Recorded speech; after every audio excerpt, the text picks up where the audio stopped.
Hey guys, welcome to Graciously Saved Podcast. I am Sarah Kastner, your host for this show. Welcome back to everybody who has been continuing to support the show by listening in. I am so glad that you are here. Thank you so much for supporting. And hello to all of my new listeners. This is a faith-based podcast that shares love, healing, and life. And I'm so glad that you are here. Welcome, welcome, welcome. So today's episode, I have no idea what it's called, but you guys will see the title when you see it. To be honest with you guys, I kind of had to rearrange a lot of things. So mentally, not like here, there's nothing rearranged in my house, but God just gave me a word and I'm just going to go with it. Okay. Because I really have been feeling it in my spirit just to run with whatever the Holy Spirit gives to me. So little change of things, but that's okay. I'm still excited for today's episode. I hope it's not too crazy and all over the place, but we'll see. So anyways, if you guys are new here, I do Roses and Thorns every week because I want you guys to know what the highlights of my week were and the cons. I guess the cons. Okay, so highlight of my week has to be that I got my hair done. Yay for getting your hair done. I'm all about self-care, especially for moms. Like self-care, you have to be on top of it as a mother because we don't prioritize ourselves ever, which is not like a bad thing, but still get your hair done, get your nails done. It was getting kind of crazy for a little while. Honestly, my nails, I didn't get them done for a long time because I was doing pottery. So I don't know if you guys saw like the last two, or I don't know. If you guys are watching on YouTube, one of the episodes, I have some busted nails and it's because of pottery. I couldn't do my nails. They just kept chipping. So anyways, I'm still doing pottery, by the way. It's going pretty well, but let me not get off topic. And a con has to be that I'm just still in this flare up, you guys. I don't know if you guys have watched the last episodes, then you know that I've been struggling with a flare-up. I do have an autoimmune disease. I don't like to say those words because I don't identify as someone who is sick or someone who has an autoimmune disease. But on paper, yes, I do have an autoimmune disease. I do have full faith in God that He is going to turn it around, that He is going to completely heal me from head to toe, and that I am not going to have to deal with any of this pretty soon. So but nonetheless, I'm in a flare-up right now. So my hands are getting like super swollen throughout the day. My body has been hurting, my heart especially. One of the things is that my immune system attacks my heart. So usually people who have autoimmune diseases like lupus, it attacks their liver or their kidneys. But for me, it attacks my heart. So I've been having episodes of tachycardia and things like that. It's just been really annoying, honestly. And I really feel like the devil is just using that. So I'm just trying to like smile my way through it because I'm not going to let the devil have his way. And I know it's super spiritual because every time I try to record my podcast, something happens. Tell me that isn't him just like being mad that I'm doing God's will. But anyways, I'm here doing the will of God. No weapon formed against me will prosper. And this is going to be a blessing. I know it is. So let's get started with today's episode. I feel like I'm rambling today, but that's okay. So you guys, honestly, I have been struggling with the thought of not feeling qualified for this podcast, not feeling qualified for a lot of things. Like, I feel like, especially when I isolate myself, it gets really dangerous in my head because I just start overthinking about friendships, about my podcast, about things. Like I am such an overthinker. And I have been struggling with the thought of not being qualified for this podcast specifically. And I know it's just the enemy who's like reminding me of my past, reminding me of the things that I used to struggle with and trying to bring those things back up. And God has been telling me, like, I am the God of Abraham, Isaac, and Jacob. And literally yesterday, I was telling God, I don't feel qualified for this. I really feel like you should have picked somebody else. I'm not confused about the podcast. I'm really not. I know that God called me for this 100%. I know it. He confirmed it. This is the calling that He has on my life, but I do not feel qualified. I'm not going to name all of the reasons here, but I was wrestling with God yesterday, literally wrestling with God, like, God, can you get me out of this? Like, is there a way that I can just not do this and still like do your will? Because I just don't feel like this is it. And God reminded me, I am the God who will equip you. And I needed to go back into, and it's funny because what I'm going through, like, it's exactly what I'm reading in the Bible. I told you guys that I'm reading the Bible in chronological order right now. So everything that he reminded me are things that I'm already reading in the Bible. So he's kind of like speaking to me through prayer and through the Bible. And it's cool to see God moving in those ways. But he just had to remind me, like, he doesn't call me because I'm a perfect person. He calls me because he put a calling on my life, and through him, the will be done. It will be executed. It'll happen because he says so, and he will equip me. He will give me the tools that I need to do the things that he has called me to do.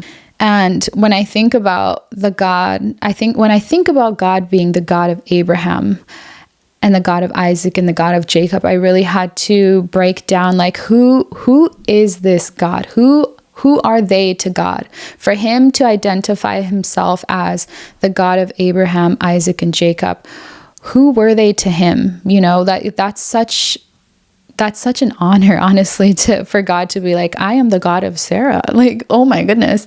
So when you think about Abraham and his story, I mean, Abraham, every nation on earth has been blessed through Abraham. And Abraham has been called by God a friend of God. Such a lovely name. Okay, of course my thingy died.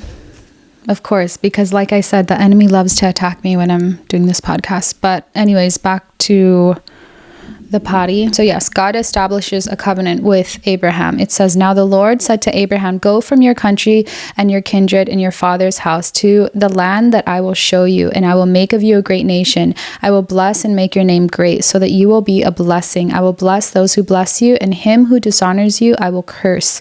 And in you all of the families of the earth shall be blessed.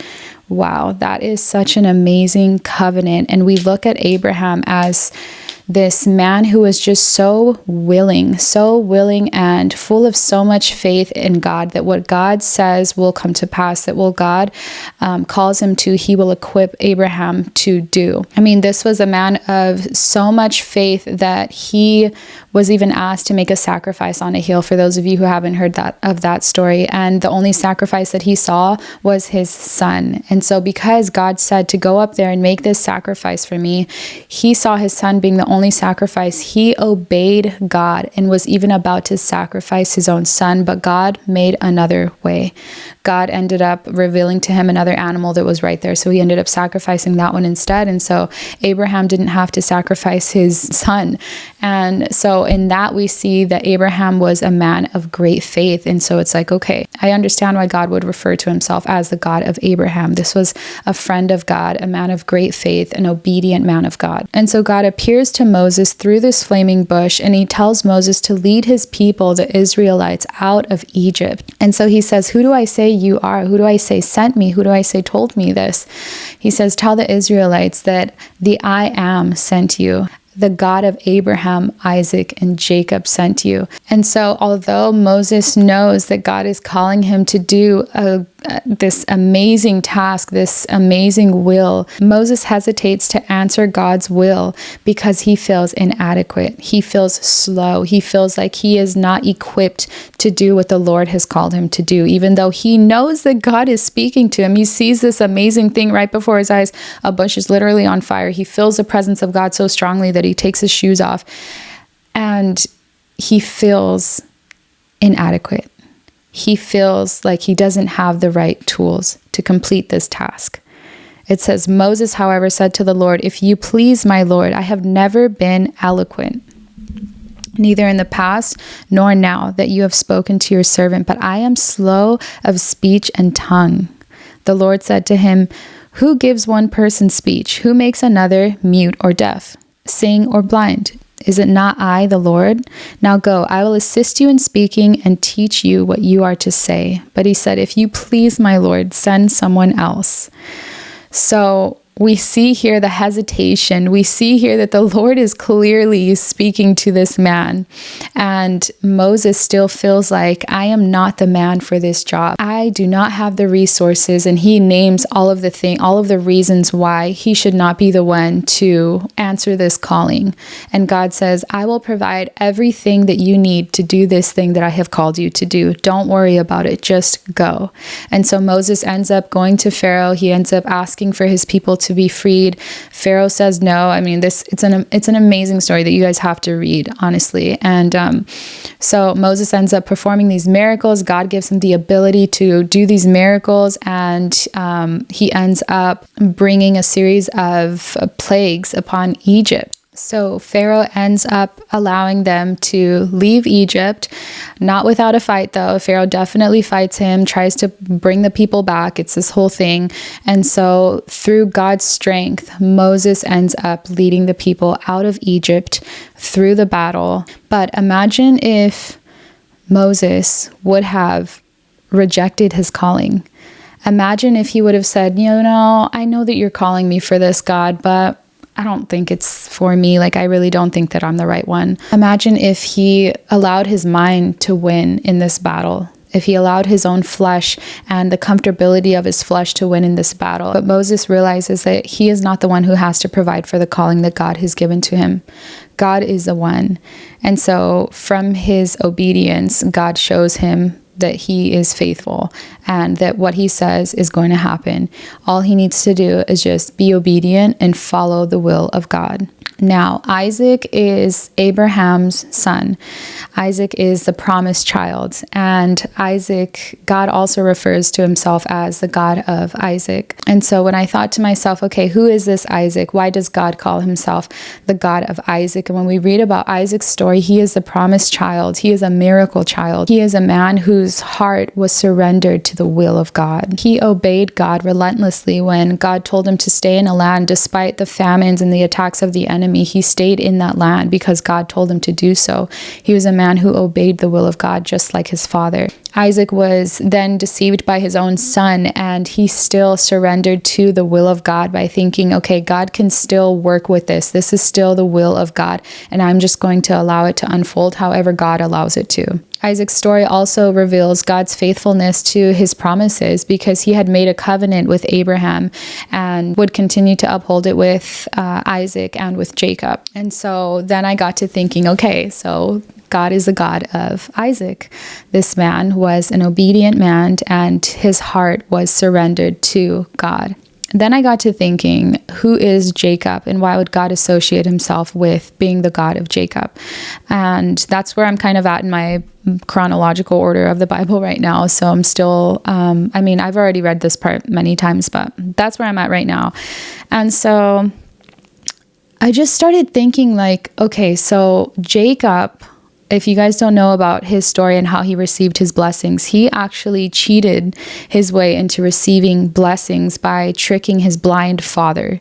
And so he ends up tricking his blind father by saying that he was his brother, who was the firstborn.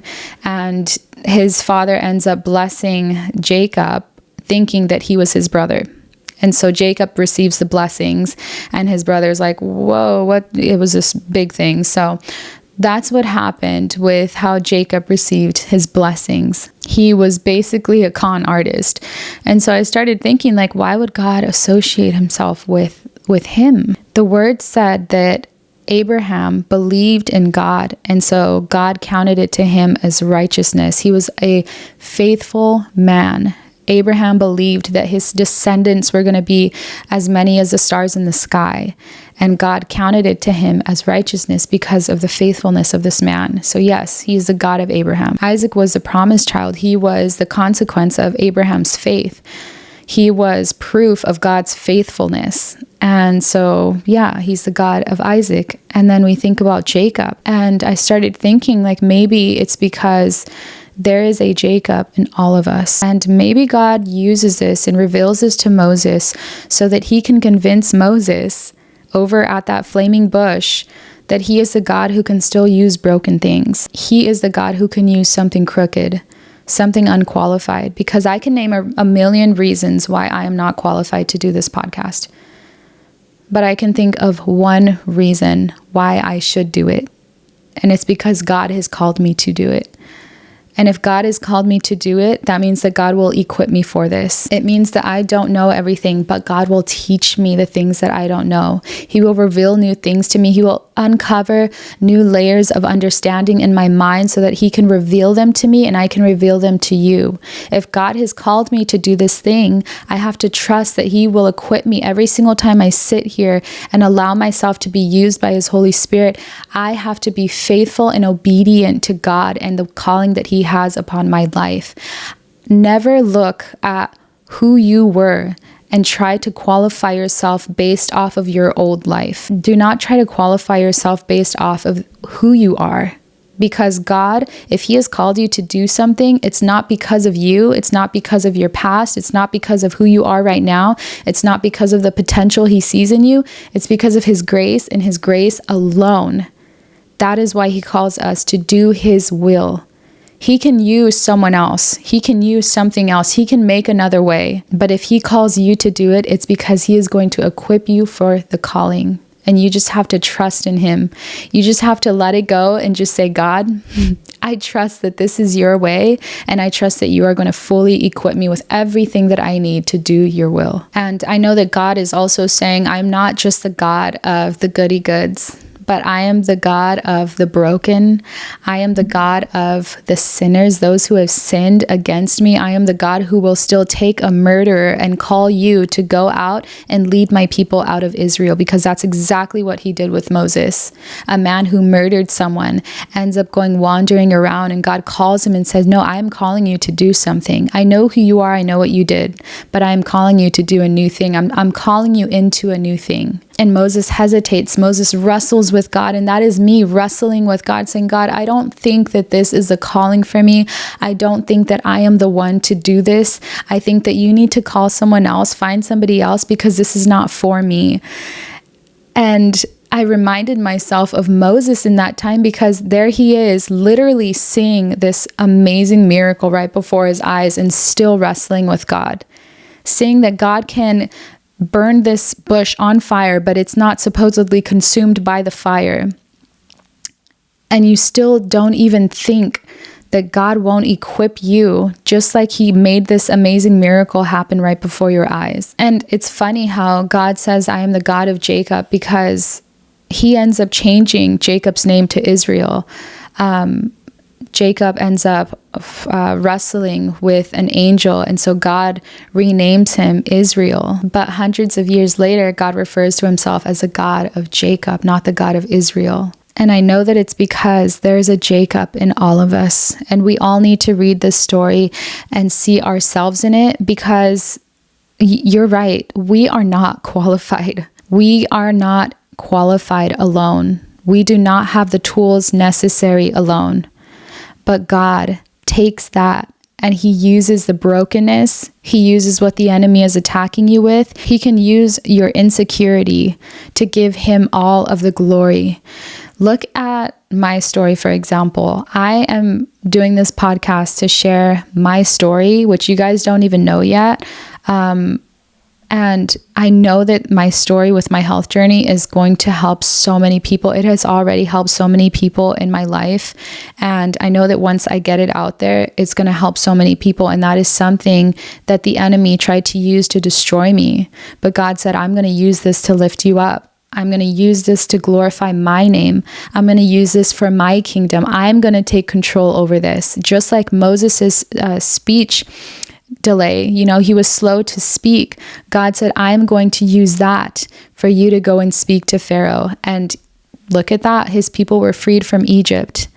God used the brokenness and the insecurities that made us unqualified. He used them for His glory, for His kingdom, for His purposes. And I believe that God is calling the broken. I believe God is calling the unqualified. I believe that God is calling us to be obedient and faithful to what He has called us into. We don't need to perfect our lives. And I am not saying that you can go on about your life and be a sinner and do all of these things. I am not saying that. But what I am saying is God is not calling perfection. He is calling you to be obedient. He is calling you to look to our faithful God who will never, ever leave us and will always equip us for the calling. The enemy wants you to think about who you were. The enemy wants you to think about your weaknesses, your insecurities, all of the reasons why you shouldn't start a podcast, all of the reasons why you shouldn't host your own Bible study. He wants you to think about all of the things that don't make you enough.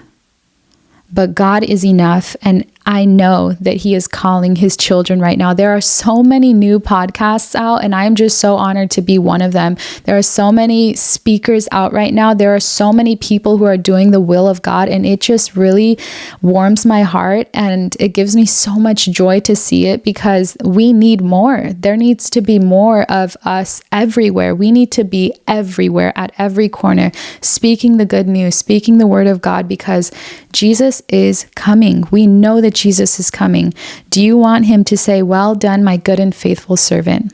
You did what I called you to do," even though you didn't feel equipped, even though you didn't feel like you had the tools necessary, even though you didn't feel resourceful. You completed the calling and you tried. You obeyed my word. I don't know about you guys, but I want to look Him in the eyes and for Him to say, "Well done, my good and faithful servant." I want to do everything that I can. I want every part of me to be fully surrendered to Him in obedience. And so it is a daily prayer that I say, "God, I surrender the desires of my heart," because that's where it all starts, right? The desires of our heart. I surrender the desires of my heart to you. Let them be obedient to you. I surrender my thoughts to you. Hold them captive. I want to be fully devoted to you. I want to be fully surrendered to you. I want to fully execute that thing that you have called me to do, and I want to do it well. So I don't know what God is calling you guys into today, but I know that this was the word that He had for me today. He completely changed this whole episode around so that I would release this word out to you guys. And I know that it's because He is calling His people onto greater things. There aren't enough people who are awake. There are so many people who are sleeping. There are so many people who feel so stuck and they don't know where to start. There are so many. So what steps are you going to take today to do the will that God has called you to do? You know that God is calling you to do something. You've been putting it off, and God is saying it is time. If not now, when? When will be the time that you will do the will of God? I remember when I was called to start this podcast over a year ago, I literally sat on the idea. God gave me like 50 podcast topics to talk about.